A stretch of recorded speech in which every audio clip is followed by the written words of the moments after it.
Encantado de estar nuevamente con todos ustedes en esta comunicación que hemos llamado Bitácora de Crisis. Hoy sería la número 12 y se corresponde con algo que realmente es importante, es uno de los fundamentos de nuestra teoría psicosocial y psicopolítica, y es poner y evaluar una determinada realidad social a través de la respuesta a dos preguntas, donde todo el mundo, individuos, grupos, puede y debe ubicarse. La primera es, ¿soy mayoría o soy minoría? O el sistema forma parte de una mayoría o de una minoría. Igualmente, es importante, y es la segunda respuesta básica, ¿está incluida o está excluida del sistema? Y esto a manera de una cruz, en donde las líneas realmente verticales y horizontal se cruzan para generar cuatro escenarios.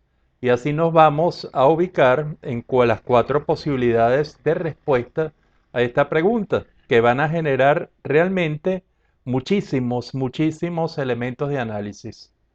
Desde las 12 hasta las 3 se ubican las mayorías incluidas.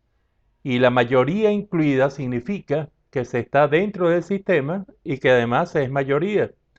Y esto, en el estudio muy rápido de las actitudes, esto tiene tres puntos de vista.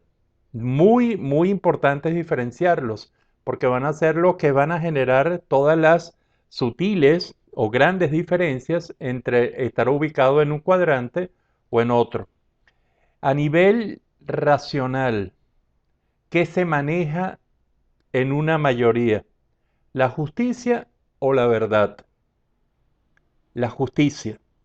Igualmente a nivel emocional, ¿qué se maneja? Y colocamos dos opciones: la convicción o la fuerza, fortaleza.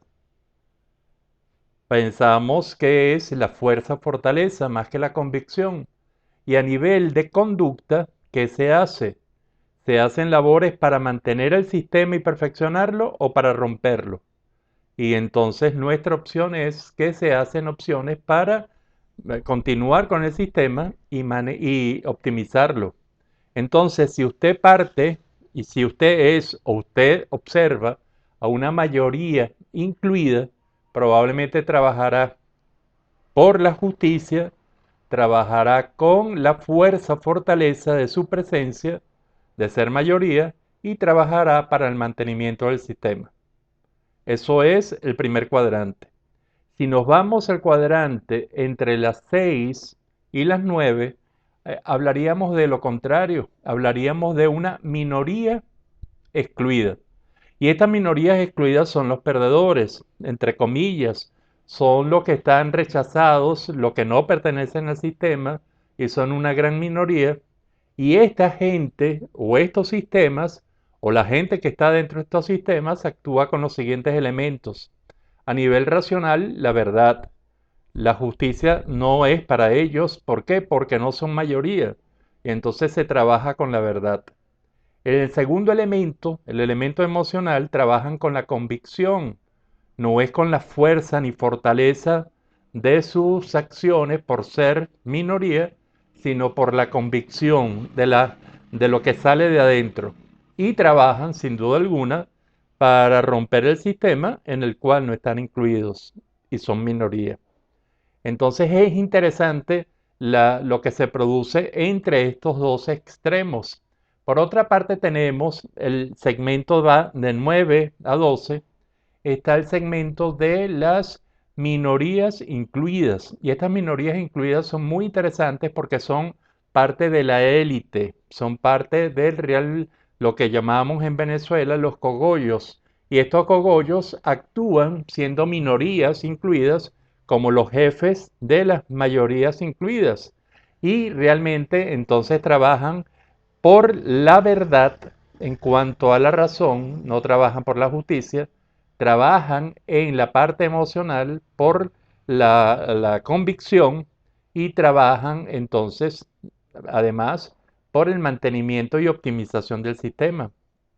Y nos queda el cuarto, que sería entre las 3 y las 6, que sería el espacio para las mayorías excluidas.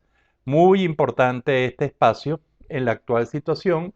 ¿Por qué? Porque se trabaja a nivel racional con los niveles de justicia, no con verdad.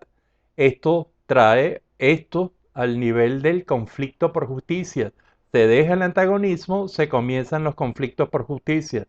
En el segundo nivel, el nivel emocional, se actúa con fuerza, fortaleza, y el tercer nivel se actúa para finiquitar, romper el sistema que lo tiene excluido. Estos cuatro elementos, que si los vemos en conjunto, realmente van a delimitar el encuentro de un sistema dentro de una sociedad. Y primero la descripción, por supuesto, de la sociedad.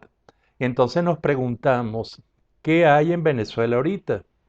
Venezuela era, y de acuerdo a nuestros estudios, una serie de minorías excluidas que realmente se mayorizaron con el discurso de Hugo Chávez, y eso formó, de minorías excluidas, formó una mayoría excluida, hizo el proceso de mayorización, es decir, se tomó, se mayorizó, y esto fue entonces la gran presión que se hizo, que hizo el proceso revolucionario, que a través de una constituyente incluyó a todo el mundo y lo hizo mayoría incluida. Esta mayoría incluida dejó a algunos en minorías excluidas, y estas minorías excluidas realmente habían permanecido como minorías excluidas y por lo tanto muy sujetas al castigo, muy sujetas a toda una serie de elementos, porque lo justificaba el ser, y que la mayor parte se sentía como una mayoría incluida. Y esto tenía su minoría incluida, ese petit comité o esa élite o ese cogollo que generan entonces el mando de esa mayoría. Si no existieran los excluidos y hablamos únicamente de mayorías, estuvimos y estuviésemos hablando de una democracia ideal, una democracia en la que la gente, la gran parte de la colectividad se encuentra como mayoría incluida, disfruta de justicia, disfruta de elementos de fuerza, fortaleza, y además tiene el deseo de mantener el sistema de esa mayoría por proceso democrático, a través de procesos en los cuales se escogen a los mejores de ahí, forman parte de esa minoría incluida, y esa minoría incluida tiene que trabajar para el mantenimiento de un sistema democrático. Esto si no hubiesen excluidos, pero como hay excluidos, los excluidos vienen a hacer una presión, y esa presión, mientras sean minorías, pueden ser trabajadas, pueden ser neutralizadas, inclusive puede trabajarse algo como la banalización del mal. A esas minorías, por su falta real de poder, se pueden culpar de toda una serie de cosas, y se puede hacer ver a la mayoría incluida que esa mayoría incluida debe cuidarse de las minorías excluidas. Pero ¿qué pasa cuando por diversos procesos estas minorías incluidas comienzan a mayorizarse, tal como a nuestro juicio lo hizo Hugo Chávez en la década de los 90? Comenzó a mayorizar, a fortalecer a las minorías y las convirtió en una mayoría excluida que se manifestó electoralmente en 1998. Y entonces, a través de la constituyente, pasó a una mayoría incluida.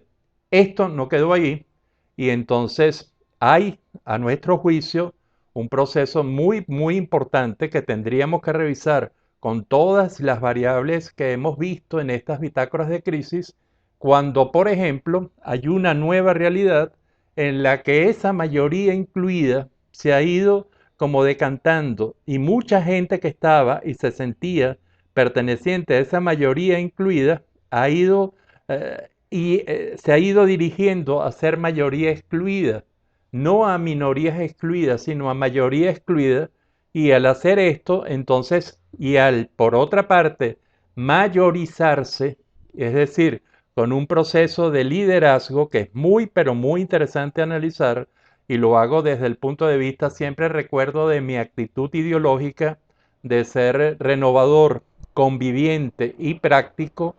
En esto, cuando se analiza, esto puede ser ese proceso de liderazgo que no tiene líderes, que apartó a ese liderazgo político, pero está haciendo las cosas. Probablemente saldrán líderes de aquí, pero lo importante es que ese proceso en donde de la mayoría excluida está creciendo, y las mayorías excluidas, a nuestro juicio, por todo lo que hemos revisado y visto, sí son un peligro para esas minorías incluidas, para esos pequeños comités, para esas élites que realmente están perdiendo a su mayoría, a esa mayoría incluida por procesos de sentimientos de injusticia, sentimientos de carestía, sentimientos de inseguridad, y entonces al aumentar, y esta es la tesis que nosotros proponemos para que se estudie, y además que se estudie con todos los elementos que hemos hablado, cuando aumenta la mayoría excluida, la presión sobre las minorías incluidas son realmente muy fuertes. El proceso en que estaba Venezuela durante la gran revolución, el impacto realmente de poder de Chávez, que era una mayoría que se sentía incluida con unas minorías excluidas que estaban siendo realmente humilladas, ese proceso, a nuestro juicio, cambió, y de esas minorías excluidas se mayorizó, y de esas mayorías incluidas se excluyeron para formar una realidad que ahorita la podemos llamar una mayoría excluida con ciertas características muy importantes, porque los procesos de mayorización no han sido procesos liderados por partidos políticos. Los procesos de exclusión no han sido liderados por ninguna, aparentemente por ningún partido político, sino por las satisfacciones de bienestar, de seguridad, de toda una serie de elementos que han sido como los generadores y ahora los que mantienen realmente esta posición. La mayoría excluida es una mayoría que hay que tomar en cuenta. Las mayorías excluidas son las que tarde o temprano terminan por realmente volver y atacar a esas minorías incluidas.